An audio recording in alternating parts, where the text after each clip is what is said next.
God, He's an overflow God. He wants you to have an abundance so you can be a blessing to others. Where you have so much joy, you bring joy everywhere you go. You have so many resources that you can help those around you. You may not have seen this yet, but God is about to do a new thing. One touch of His favor will take you from having just enough to having more than enough. You need to get ready. Overflow is coming. You're going to overflow with creativity, with ideas, with talent. Overflow with good relationships, with great people in your life. Overflow with influence, promotion, resources, where you can come out of debt, where you can lend and not have to borrow. Now get in agreement with God. Father, thank you that overflow is coming. Thank you that you're a more than enough God. In the scripture, Jesus was out in the desert teaching the people, and it was late in the day. They were all hungry. Jesus told His disciples to feed them. Well, they were in the middle of nowhere. They said, Jesus, all we have are 5 loaves of bread and 2 fish. Jesus told them to have the people sit in groups of 50 and 100. The disciples went out and counted the people, put them in different groups.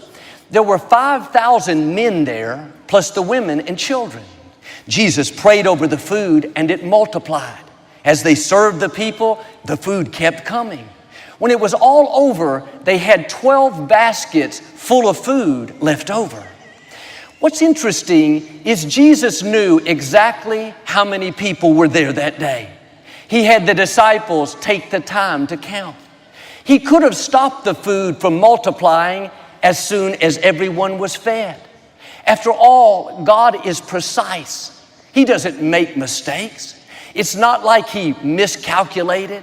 He accidentally made too much food. On purpose, God designed there to be overflow. He was showing us His nature. He not only wants to meet your needs, He's an overflow God, a God of more than enough. And when He laid out the plan for your life, He calculated exactly what you would need. He knows what it's going to take to get you to your destiny. Then on purpose, He added extra. When your needs were met, He said, in effect, let me keep multiplying. Let me give them more than enough. He's already designed overflow for you. He's already lined up the promotion, the good breaks, the right people, the favor. You're going to come into these times where you see God show out in your life. You didn't have the experience. You weren't next in line, but suddenly you're promoted. Suddenly you meet the right person. Suddenly you come out of debt. You weren't looking for it, but the blessing came looking for you. Now, sometimes people will try to convince us that we're not supposed to be blessed. My father was taught in seminary that he was supposed to live in lack to show that he was humble. But one of the names for God is El Shaddai. That means more than enough. If God wanted you to just get by, if He wanted you to have just enough, why would His name be more than enough? Don't let people talk you out of the overflow that belongs to you. Well, Joel, I'm just grateful to get by. Yes, be grateful, but don't stop there. Lord, thank you that you're El Shaddai, the God of more than enough. Thank you that overflow is headed my way. The scripture says in Malachi, when you honor God with your income, when you give the tithe, the first 10% of your salary, God will open the windows of heaven and pour out a blessing that you cannot contain. That's the overflow God. You can't contain it. And many of you have been faithful. You've given, you've served, you've helped others. God has some of these cannot contain blessings coming your way. He's not limited by your job, by your salary, by what family you come from. He knows how to increase you. One good break, one idea, one contract, one inheritance will put you into more than enough. I'm asking you to get ready for overflow. Get ready for these blessings that you cannot contain. Well, Joel, I don't see how this can happen. You don't have to see how. All you have to do is believe. In the Old Testament, the Israelites were in the desert. headed toward the promised land. They got tired of eating the manna each day. That was something like bread. They went to Moses and said they wanted meat to eat. There were 2 million people out there, no grocery stores. Moses was frustrated. He said, God, even if we butchered all of our flocks, all of our herds, we wouldn't have that much meat. God said, Moses, when did I become weak? Have I lost my power? Don't you realize I control the universe? God shifted the winds and caused millions of quail to come into their camp. For miles, everywhere they looked, there were quail flying 3 feet off the ground. The scripture says they gathered them up all day and all night, and no one had less than 50 bushels of quail, or you could say 50 boxes of steak. One moment they were in lack, struggling, no sign of increase. The next moment they were in overflow. They had more than enough. What's interesting is quail don't normally fly that far from water. Normally they'd never be way out in the desert, but God shifted the winds and suddenly the quail showed up. You may not see how you could ever come into overflow, how you could ever have more than enough. All God has to do is shift the winds, cause the right people to be good to you, cause the contract, the promotion, the scholarship to come your way. All the circumstances may say it's impossible. God is asking you what He asked them. When did I become weak? Is there any limit to my power? Get in agreement with God. He's about to shift some things in your favor. He's about to open a door that no person can shut. He's about to put you at the right place at the right time. He's going to cause the quail to find you. We look at our situations in the natural, but we serve a supernatural God. He has ways to increase you you've never thought of. Just a shift here and suddenly you're in overflow. A shift there and suddenly blessings you cannot contain. A statistician ran some numbers based on the size of the Israelites' camp and the number of people, quail 3 feet off the ground. He concluded that 105 million quail came into their camp that day. God could have given them a couple of quail each. That would have been 4 million quail. But God doesn't just want to meet your needs. He wants to give you overflow. He wants to bring you into more than enough. A friend of mine wanted to buy some property to build a school on. He had some land, but he needed more. There were 10 acres behind him connecting to his property. He had bought his land for $4,000 an acre. He inquired about this new property. They wanted $25,000 an acre, more than 5 times what he paid for his. He was disappointed. He didn't have the funds, and he knew he was supposed to build the school, but he didn't see how it could happen. Instead of living discouraged, talking himself out of it, he kept thanking God that overflow was coming, that He was a more than enough God. 3 years later, a man from the government unexpectedly knocked on his door. He had never met the man, never told him he was looking for property. But this man told my friend that there were 120 acres right across the street that had 9 buildings on it. The property had been foreclosed on 5 times. He said, I'm authorized to get rid of it. Make me an offer and we'll see what we can do. Well, at $25,000 an acre, like the property behind him, the land alone would have been $3 million. Plus there were 9 nice buildings that he could use for a school. My friend said, I'll give you $200,000. The man shook his hand and said, you've got a deal. He got the 120 acres, 9 buildings for less than 10% of what it was valued at. God knows how to bring you into overflow. He can make things happen that you could never make happen. And I love the fact that my friend wasn't looking for this man. He wasn't trying to track him down, talk him into it. The man came looking for him. The scripture says, when you honor God, blessings will chase you down. You don't have to look for the blessing. Just keep God first place and the blessing will look for you.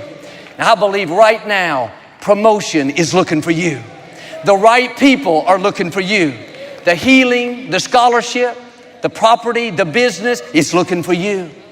It's just a matter of time before you hear that knock on the door. You weren't expecting it. You couldn't have made it happen. What was that? The God of overflow pouring out one of those blessings that you cannot contain. This is what happened to Peter. In Luke chapter 5, he had been fishing all night. He'd worked hard, done his best, and caught nothing. Early the next morning, he was on the shore cleaning his net when Jesus came up and asked to borrow his boat. He had never met Peter, but Peter agreed. Jesus used the boat to teach the people from the shore. When he finished, he told Peter to go back out in the water and he would catch a great haul of fish. Well, Peter was a professional fisherman. He knew when to fish. This wasn't the right time. After all, he had already been out there for hours. He almost talked himself out of it. He said, Jesus, we fished all night and caught nothing. Nevertheless, at your word, I'll go back out. Peter threw out his net. Verse 6 says, he caught so many fish that his net began to break. He had to call another boat over to help him gather up the fish. There were so many that both boats began to sink. They barely made it back to the shore. Now, Peter had caught fish many times before, but he had never had his net break. He'd never had to call on another boat. And we've all seen God's goodness in the past. We've seen Him open doors. We've seen Him turn situations around. But you haven't seen anything yet. God has some of these net-breaking blessings coming for you. Favor that you weren't prepared for. Increase in such amazing ways that you can't handle it on your own. Well, Joel, I don't know if this is for me today. Last year wasn't too hot and business is slow. I've been stuck at this same place for years. You're right where Peter was. He had worked hard all night. He had done the right thing and had no success. He was tired, frustrated, thinking he was wasting his time. Nothing looked like he was about to come into overflow. None of his circumstances said he was about to see a net-breaking blessing. Just the opposite. When it looks the worst, when you don't see any sign of things improving, stay encouraged. You're on the verge of overflow. You're close to a net-breaking blessing. Jesus said to Peter, in effect, just because it didn't happen last night doesn't mean it's not going to happen this morning. Just because it didn't happen last year doesn't mean it's not going to happen this year. Maybe you're where Peter was. You've worked hard. You've been faithful. You've done your best and caught nothing. Your time is coming. There weren't any fish out there last time, but God controls the fish.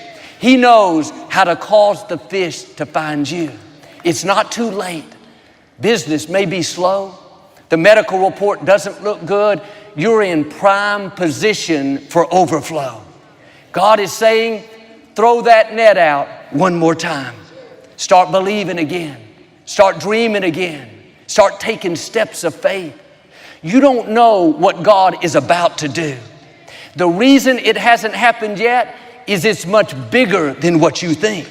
It's not going to be a normal catch, an ordinary promotion, an average contract. It's going to be a net-breaking blessing, something unprecedented. Favor so heavy, it causes the boat to start to sink.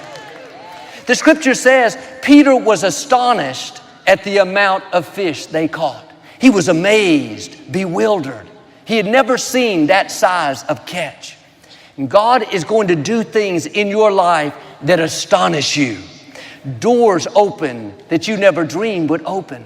He's going to put you in positions of influence and leadership that you've never imagined. He's going to give you resources, funds, opportunities like you've never dreamed. God's idea of overflow is not just a little more of what you have now. It's a new dimension. It's something unprecedented, something that you've never fathomed. I grew up watching the Rockets play basketball here. I had season tickets over to my left. Never in my wildest dreams did I ever think one day we would own this building. I came to the games as a fan, like the other thousands of people. But God's dream for your life is much bigger than your own. He has blessings that are going to catapult your family to a new level. And when I became the pastor, the church began to grow. I knew we needed a larger place, but it never entered my mind to try to get the compact center. This was so far out of my thinking. I had seen my father build sanctuary after sanctuary growing up and add on to buildings. That was the normal way. That's what I was planning to do. But God is not going to always take you down a normal, traditional path. You're going to come into these times where God is going to do something unprecedented, something that's never been seen in your family, something in your business that you've never seen happen. When the door to the compact center opened up, God caused things to fall into place. And when the city council members voted for us to have the building, like Peter, I was astonished. I couldn't believe that it happened. When I drive up now, sometimes I still get goosebumps. I recognize this is a net-breaking blessing. David talked about the God of overflow in Psalm 23. He said, "My cup runs over." When you pour water into a glass, you have to stop when you come to the top of the glass. You're limited by the size of the container. But God says, when I pour out a blessing, I'm not limited by your capacity to receive. You may have a small cup, small faith, small dreams. If God only blessed us according to what we believed, we would never reach our potential. We wouldn't have the compact center. I couldn't fathom this. I didn't have the faith for this size of blessing. And if it was only up to us, we would never see Ephesians 3:20, God doing exceedingly more than we can ask, think, or imagine. But God is so good. He says, even if you have a small cup, even if you have small faith, that's not going to keep the big blessing from coming from me. God is not going to stop pouring at the top of your cup. He's going to give you a running over blessing. I would love to tell you that where I am is because I've had great faith and I've always believed for big things, but much of what I've seen are simply running over blessings. God blessing me way beyond what I had the faith for. And I've learned it's not the size of your faith that will limit you, it's the quality of your character. If you will keep your heart pure before God, that doesn't mean that you're perfect, but when you make mistakes, you ask for forgiveness. You do better the next time. You treat people right. You have a good attitude, then God can release these running over blessings, blessings that you can't fathom. It's not going to be your lack of faith that stops you. That's why the scripture says, if you have faith the size of a mustard seed, you can move mountains. Even when Peter went back out to fish, when Jesus told him to, he didn't think he was going to catch anything. He was just being respectful. He was just honoring Jesus. But God looks at our heart as much as He looks at our faith. Peter may not have had the faith, but he had the heart to please God. Don't be discouraged if you don't feel like you have enough faith. You have small dreams, a small cup. You think you're limited by how you were raised or by how big that obstacle is. You wish you had more faith. The good news is God has running over blessings. Because your heart is right, your lack of faith is not going to stop the awesome future that God has in store for you. Isaiah 54 says, enlarge your house, build an addition, for soon you will be bursting at the seams. Now, you may feel like you're stuck. You don't see how you could accomplish your dreams. God is saying, soon you're going to be bursting at the seams. Soon you're going to see a net-breaking blessing. God is about to do something unusual, out of the ordinary. Promotion that you can't contain. Increase that causes you to explode to a new level. Some friends of mine moved to Botswana, Africa, to become missionaries. They're out in the middle of nowhere, taking care of the orphans, feeding the poor. They've been there faithfully year after year. They had a dream to build a big youth center, so the young people would have a place to come and learn and make friends. It was going to cost $5 million. Of course, that's a lot of money here, but over there, where the annual income is less than $1,000, seemed impossible. But one day, an older German man with his wife visited Botswana. They fell in love with the people. They wanted to do something to help. When they returned home, they Googled Botswana orphanages, and my friend's organization came up. It's called the Love Botswana Outreach. He contacted my friend and sent him a $20,000 donation. A little later, he sent him a $300,000 donation. My friend was overwhelmed and very grateful. He said he was coming to visit them.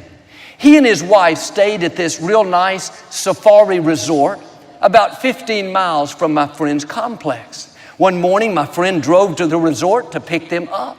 The owner of the resort said to my friend, "The resort is for sale. Would you like to buy it?" He thought my friend was a wealthy businessman. They're on vacation. He kind of laughed and said, "No, I'm a missionary. I live down the road." The German man overheard the conversation, asked my friend to find out how much it was. He got him the information, thought he was going to buy it for himself, but the man bought the luxury resort and gave it to my friend to use for their outreach. They were astonished. The man came to their complex to visit. He saw the plans for the new youth center, asked how much it was. My friend said $5 million. He said, "Don't worry, I'll send you a check." A few years later, they dedicated the big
youth center totally debt-free.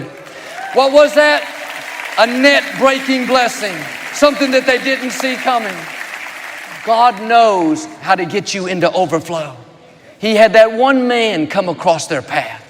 You don't need everybody to be for you. You just need the right people to be for you. God has already lined up these divine connections that will help you fulfill your purpose. Psalm 65 says, "God will crown the year with a bountiful harvest. Even the hard places will overflow with abundance." This overflow is not just to reach your dreams, not just to go further, but you're going to see overflow in the hard places. Maybe you're facing an illness, you're taking the treatment, or you're raising a difficult child.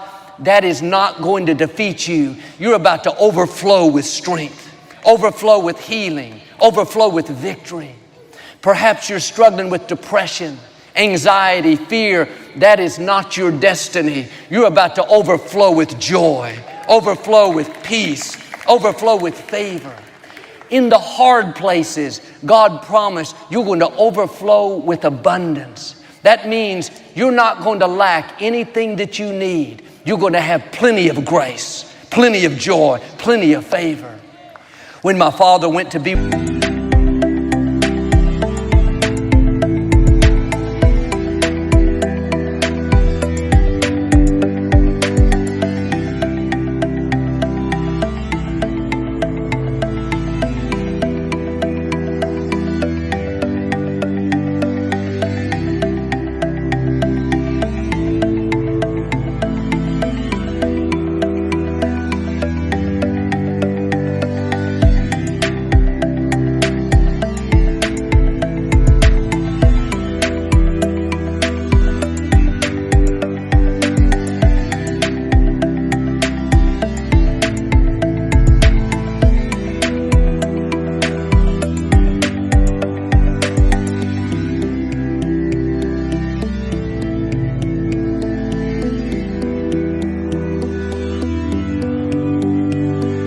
with the Lord back in 1999, we had been the best of friends. We had traveled the world together. I worked with him every day for many years. Now, all of a sudden, he was gone. It was such a shock. I didn't know how I was going to be able to handle it. But from the moment my mother called me at 2 a.m. and said my father had just had a heart attack, that he was unconscious, that the paramedics were coming, I should have been panicked, upset, stressed out, but I felt as calm as can be. It was supernatural. When I saw the paramedics trying to revive my father, I wasn't falling apart. I had a peace that I can't explain. And yes, I mourned the loss of my father. I still miss him, but I was amazed at how I was able to make it through. It wasn't nearly as difficult as I thought. That's because in the hard times, the God of overflow is still right there with you, giving you an abundance of everything that you need. The scripture